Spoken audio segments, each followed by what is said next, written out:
سونے کے بعد انسانی روح کون سے عالم میں جاتی ہے؟ بسم اللہ الرحمن الرحیم۔ شروع اللہ کے نام سے جو بڑا مہربان نہایت رحم کرنے والا ہے۔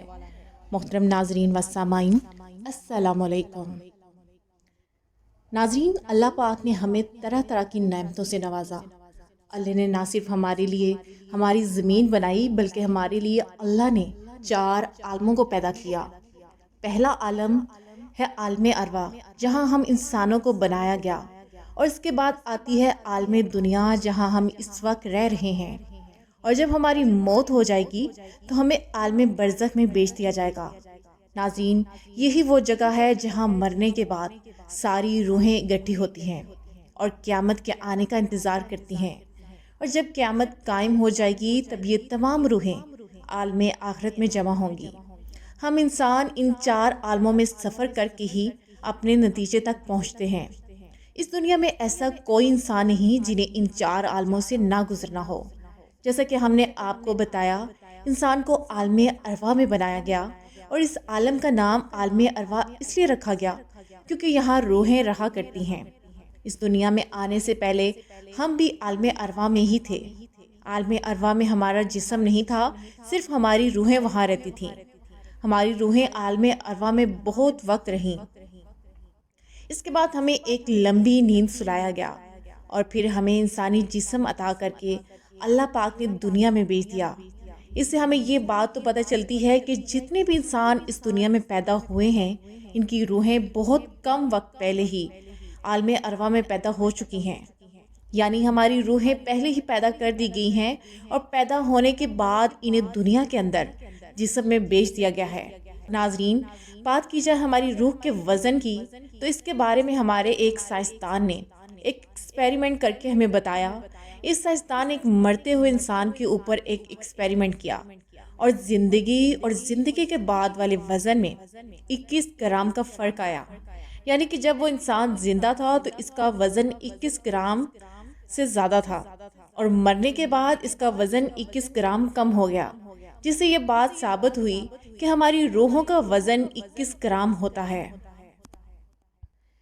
ناظرین، ہر جاندار چیز کے اندر روح ہے، پھر وہ کوئی پیڑ پودا ہی کیوں نہ ہو، اور اس کے علاوہ جانوروں میں بھی روح ہوتی ہے، لیکن ان سبھی روحوں کا کام الگ الگ ہے۔ پیڑ پودوں کی روحیں صرف اپنی نسل کو بڑھانے کے بارے میں سوچتی ہیں، اور جانوروں کی روحیں صرف موومنٹ کرنے کے بارے میں سوچتی ہیں، لیکن روحوں میں صرف ہم انسانوں کی روح ایسی ہے جو صحیح اور غلط کی جانکاری رکھتی ہے، یا یہ کہیں کہ انسانوں میں ہی صحیح اور غلط کو پہچاننے کا شعور ہے۔ ناظرین، ہم آپ کو بتا دیں، ایک مرتبہ صحابہ کرام نے حضور صلی اللہ علیہ وسلم سے عرض کیا کہ کیا صرف ہم انسانوں میں ہی روح ہے یا پھر جانوروں میں بھی روح ہوتی ہے؟ تب حضور صلی اللہ علیہ وسلم نے ان کے جواب میں کہا کہ ہر جاندار چیز کے اندر روح ہے۔ اس حدیث سے پتہ چلتا ہے کہ ہر زندگی کے پیچھے ایک روح ہے، لیکن ہمارے اللہ پاک نے ہماری روح کے ساتھ ساتھ ہمیں ایک بہت خاص چیز سے بھی نوازا، اور وہ چیز ہے نفس۔ نفس کے حوالے سے بھی ایک حدیث ہمارے سامنے آتی ہے۔ ایک دفعہ ایک آدمی حضور صلی اللہ علیہ وسلم کے سامنے حاضر ہوا۔ اس نے عرض کیا کہ میرے نفس میں کبھی کبھی ایسی باتیں آتی ہیں جو مجھے بالکل گوارا نہیں، اور ان باتوں کو سوچنے سے اچھا ہے میں آسمان سے گر جانا پسند کرتا ہوں۔ جس پر ہمارے اور آپ کے پیارے آقا صلی اللہ علیہ وسلم نے ارشاد فرمایا، یہی تمہارا ایمان ہے۔ اللہ کی بخشی ہوئی نفس وہ چیز ہے جو بہت زیادہ طاقتور بھی ہے اور بہت زیادہ خطرناک بھی ہے۔ روح کے بارے میں بتایا کہ یہ وہ شے ہے جو ہمیں زندہ رکھتی ہے، اور جب یہ ہمارے جسم سے جدا ہوتی ہے تو ہم اس دنیا فانی کو چھوڑ جاتے ہیں، اور ہم پھر عالم برزخ میں چلے جاتے ہیں۔ مطلب ہماری روح عالم برزخ میں چلی جاتی ہے جہاں باقی تمام روحیں بھی رہتی ہیں۔ ناظرین، اللہ تعالیٰ نے انسان کو سب سے خوبصورت اور احسن شکل پر تخلیق فرمایا، اور تخلیق انسانی میں اللہ تعالیٰ کی قدرت کے بے شمار جلوے اور نشانیاں ہیں۔ اللہ تعالیٰ نے انسانی جسم کو بنا کر اس کو روح سے روشن اور منور کیا، اور جسم کے اندر جان داخل کی۔ اب جب تک یہ روح انسانی جسم کے اندر ہے تب تک انسان زندہ ہے۔ جب یہ روح جسم سے نکل جائے گی تو اس وقت انسان مر جاتا ہے، اور ایسا اس وقت ہوتا ہے جب انسان کی زندگی ختم ہو جاتی ہے۔ لیکن کیا آپ جانتے ہیں کہ ہر انسان ایک ایسی بھی زندگی جیتا ہے جس کے اندر وہ روز مرتا اور روز جیتا ہے؟ ناظرین، آج کی اس ویڈیو میں ہم آپ کو اسی زندگی اور موت کے بارے میں بتائیں گے کہ کس طرح انسان روز جیتا اور مرتا ہے۔ اور کیا آپ جانتے ہیں کہ جب انسان سو جاتا ہے تو اس کی روح کہاں چلی جاتی ہے، اور انسان خواب کے اندر جو کچھ بھی دیکھتا ہے کیا وہ سچ ہے یا جھوٹ؟ اور نیک لوگوں کی روحیں سونے کے بعد زیادہ تر کہاں کا سفر کرتی ہیں، اور برے لوگوں کی روحیں سونے کے بعد کہاں کا سفر کرتی ہیں؟ ناظرین، ان تمام تر سوالات کے جوابات قرآن و حدیث کی روشنی میں آج کی اس ویڈیو میں ہم آپ کو بتائیں گے، لہٰذا آپ سے گزارش ہے کہ ہمارے اس ویڈیو کو اینڈ تک ضرور دیکھیے گا۔ ناظرین، روح کی تخلیق اللہ تعالیٰ کے حکم سے ہوئی۔ روح امر ربی ہے۔ جس طرح دنیا میں انسانی جسم کا لباس کپڑے ہیں، اسی طرح اللہ تعالیٰ نے روح کا لباس انسانی جسم کو بنایا ہے۔ اسی وجہ سے جب جسم سے روح نکل جاتی ہے تو جسم بیکار ہو جاتا ہے۔ ناظرین، روح دو طرح کی ہوتی ہے، ایک نیک جو کہ نیک عمل کرتی ہے، اور دوسری بدکار اور گناہگار روح جو کہ برے عمل کرتی ہے۔ انسان کو جو کچھ خواب آتے ہیں یا وہ خواب میں جہاں کہیں بھی جاتا ہے، اس میں انسان کی سوچ اور اعمال کا دخل ہوتا ہے۔ اگر نیک روح ہو تو اس کو خواب میں نیک آتے ہیں، اور اس کو خواب کے اندر نیک لوگوں کی زیارت ہوتی ہے، جیسا کہ حضور اکرم صلی اللہ علیہ وسلم کا دیدار ہونا، یا صحابہ کرام یا اولیاء کرام کی زیارت نصیب ہونا۔ اور اسی طرح نیک روح جب خواب میں کہیں سفر کرتی ہے تو اس کا سفر بھی نیک ہوتا ہے، اور وہ خواب میں نیک چیزوں کو دیکھتی ہے۔ اور جو بدکار روح ہوتی ہے وہ برے لوگوں کی طرف مائل ہوتی ہے۔ ایسی روح پر شیطان کا قبضہ ہوتا ہے۔ ایسے لوگوں کو جو بھی خواب آتے ہیں وہ شیطانی ہوتے ہیں، اور ایسے لوگوں کے خواب قابل قبول نہیں ہوتے۔ ناظرین، جب انسان سو جاتا ہے تو اس کی روح جسم سے نکل جاتی ہے اور سیر کرتی رہتی ہے، لیکن اس کا تعلق جسم سے نہیں ٹوٹتا، اس کا تعلق جسم سے باقی رہتا ہے۔ روح بہت طاقتور ہوتی ہے۔ اگر یہ روح اللہ تعالیٰ کی عبادت اور اس کا ذکر کے ذریعے اس کا قرب حاصل کر لے تو روح کے پاس اتنی طاقت ہوتی ہے کہ وہ اپنے جسم کو جہاں چاہے اڑا کر لے جا سکتی ہے۔ اور یہ معاملہ انسان کی پاکیزگی اور نیک اعمال پر منحصر ہے۔ روایات میں آتا ہے، ایک مرتبہ حضرت علی رضی اللہ عنہ جمعہ کی تیاری فرما رہے تھے۔ جب خطبہ شروع ہوا تو حضرت علی رضی اللہ عنہ نے روح کے بارے میں بیان کرنا شروع کیا۔ اسی دوران ایک شخص کھڑا ہوا اور آپ رضی اللہ عنہ سے پوچھنے لگا کہ اے علی المرتضیٰ شریف خدا رضی اللہ عنہ، جب انسان سو جاتا ہے تو انسان کی روح کہاں چلی جاتی ہے؟ کیا روح جسم سے جدا ہو جاتی ہے؟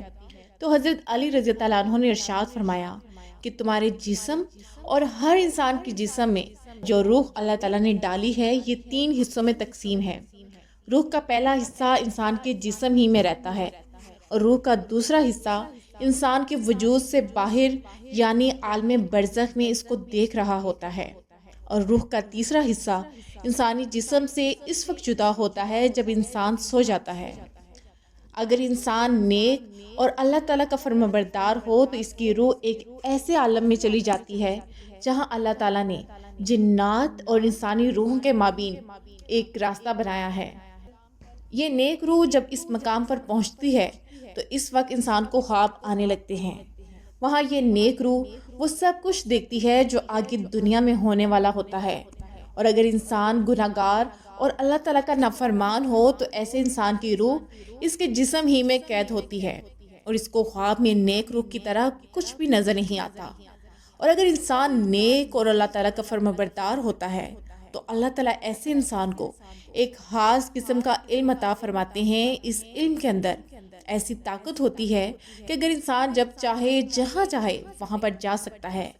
لہٰذا جب انسان اللہ تعالیٰ کو راضی کر لیتا ہے، اللہ تعالیٰ انسان کی روح کو ہر طرح کی قید سے آزاد فرما دیتا ہے۔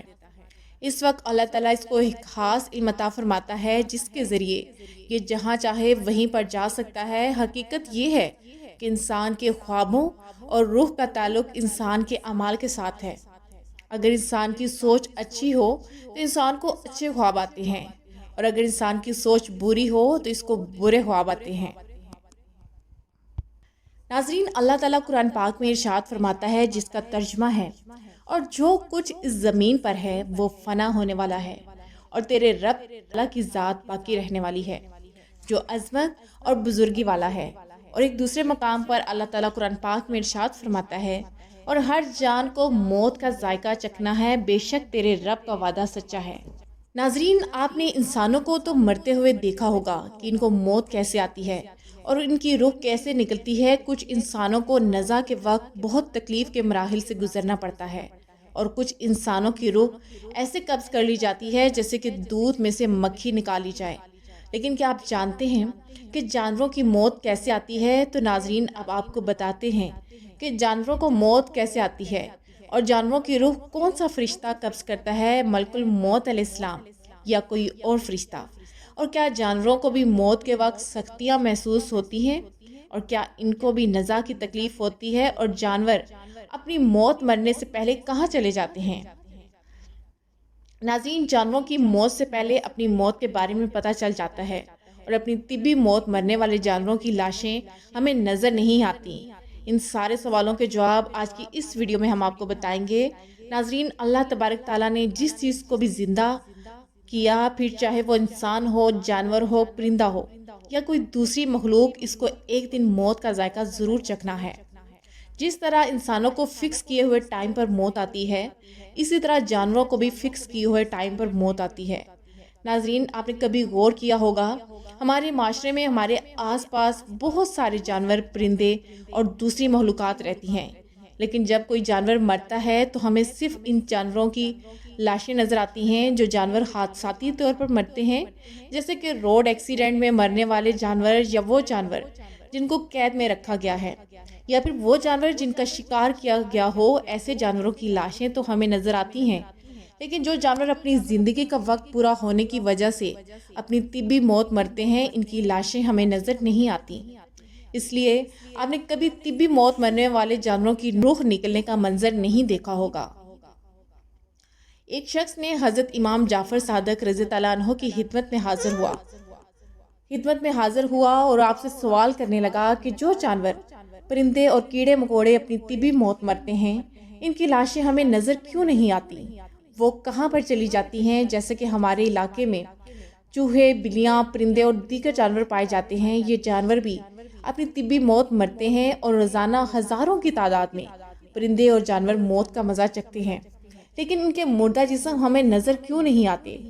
تو حضرت امام جعفر صادق رضی اللہ عنہ فرمانے لگے کہ ان جانوروں کے مردہ اجسام ہمیں اس لیے نظر نہیں آتے کہ ان جانوروں کو مثلاً چوہوں، پرندوں اور دوسرے جانوروں کو اپنی موت کے بارے میں اللہ کی طرف سے پہلے ہی پتہ چل جاتا ہے، اور یہ جانور فکس کیے ہوئے ٹائم سے پہلے پہاڑوں کی گفاؤں، خانوں، درختوں کے کھوکھلے تنوں اور زمین کے سوراخوں یا گہرے گڑھوں میں جا کر بیٹھ جاتے ہیں، اور وہیں پر ان کو موت آتی ہے۔ یہ اللہ تعالیٰ کا بنایا ہوا نظام ہے، یعنی یہ ایک ایسا سسٹم ہے جس کی وجہ سے انسان آج سکون کی سانس لے رہا ہے، ورنہ اگر باقی جانوروں کو چھوڑ کر صرف پرندوں کی موت کا حساب لگایا جائے تو پوری دنیا کے اندر 700 ارب پرندے رہتے ہیں۔ اگر یہ پرندے سرعام لوگوں کے سامنے مرتے تو انسانوں کے لیے زمین پر قدم رکھنے کی بھی جگہ نہ ہوتی، اور ان کے مردہ جسم گندگی اور بے شمار بیماریوں کا سبب بنتے۔ ناظرین، یہ تو صرف پرندوں کی بات ہے جو اللہ تعالیٰ کی اڑنے والی مخلوق ہے، اور جو اللہ تعالیٰ نے بے شمار مخلوقات کو پیدا کیا جو ہماری اس روح زمین پر رہتی ہیں، اگر وہ بھی اس طرح طبی موت مرتے اور ہماری گلی محلوں اور سڑکوں پر ان کی لاشیں پڑی ہوتی تو ذرا سوچئے کہ انسانی جسم، نظام زندگی کیسے چلتا۔ لہٰذا اللہ تعالیٰ ہی جانتا ہے کہ اللہ تعالیٰ کو اس دنیا کے سسٹم کو کیسے چلانا ہے۔ اللہ تعالیٰ ان جانوروں کی ان کی موت سے پہلے ان کی موت کے بارے میں بتا دیتا ہے تاکہ وہ دور دراز کسی جنگلوں پہاڑوں میں چلے جائیں اور وہاں پر ان کو موت آ جائے۔ اللہ تعالیٰ قرآن پاک میں ارشاد فرماتا ہے، اور تم اپنے پروردگار کی کون کون سی نعمت کو جھٹلاؤ گے۔ ناظرین، آخر میں دعا ہے کہ اللہ تعالیٰ ہمیں نیک عمل کرنے کی توفیق عطا فرمائے، اور حضور اکرم صلی اللہ علیہ وسلم کی محبت کے اندر جینا مرنا نصیب فرمائے۔ ناظرین، امید کرتی ہوں کہ آپ کو میری آج کی ویڈیو پسند آئی ہوگی۔ ہماری آج کی یہ ویڈیو آپ کو کیسی لگی ہمیں کمنٹ میں ضرور بتائیں۔ اگر یہ ویڈیو آپ کو پسند آئی ہے تو ویڈیو کو لائک کریں اور ہمارے چینل کو سبسکرائب کریں۔ جزاک اللہ خیرن کثیرہ۔